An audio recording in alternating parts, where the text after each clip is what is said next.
Does the Act require an employer to provide insurance coverage to its employees?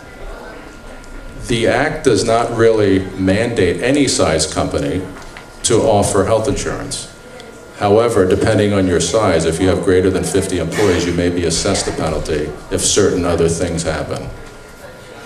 Any idea whether the penalty would be, is it going to be cheaper to pay the penalty than to pay health insurance? The way it's written now, it seems like it would be cheaper to pay the penalty. The penalty can be a maximum of $2,000, basically.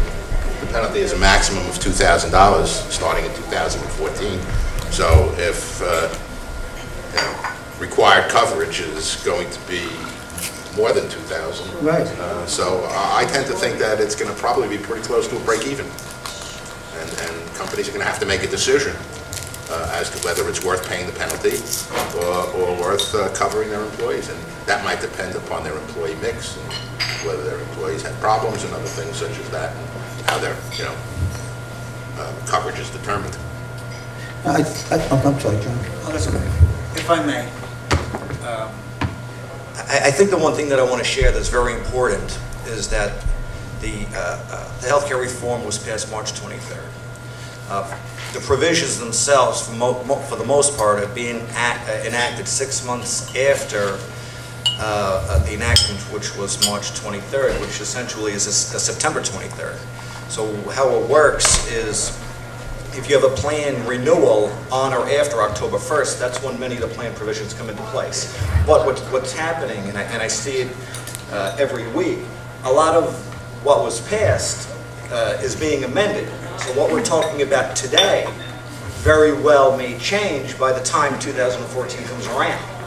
So conceptually the exchanges are a good idea, and if you were a large organization, perhaps over 100 employees, and you were looking at what's known as grandfathering provisions, and your renewal was maybe in July, and you decided that, you know what, you have a discriminatory plan, meaning you have a plan in favor of executives and another plan for all others, and you didn't want to change anything because you didn't want to be subject to any penalties, and you wanted to maintain your grandfathered status. At that time, you had to stay with your current carrier, and for all intent and purposes, there were only minimal changes that you could have. Even just yesterday, there was news that had come out that now there's an amendment that basically says, okay, you know what, if you want to change carriers, as long as you change to the same like kind of quality plan, same co-pays, same deductibles, you'll be able to do that.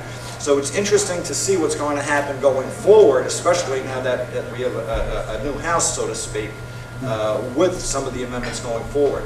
I think what's important now is what's happening now, what changes take place now, and what do we need to be aware of, or what can we do about it, if anything. Right now, is there any benefit to having a grandfather plan?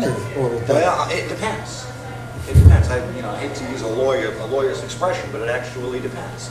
If you have a group that is a relatively large group, and you have plans that favor executives, you might want to maintain that grandfather status so that you don't have to open it up to everybody else.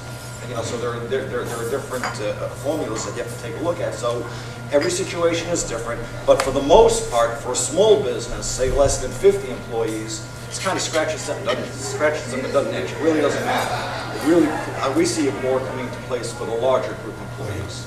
So for a small one, the biggest issue has to do with discrimination. Having one plan for executives, maybe the company's paying 100% for the plan, and maybe we have another plan for all others, or rank and file, whichever term you want to use, where maybe there's some type of contribution that the employees are paying for. Well, you know what, you got to be a little bit careful. So now, rather than having one plan 100% paid, okay, maybe you have to have offer that plan to everybody and let them pay a differential or something like that.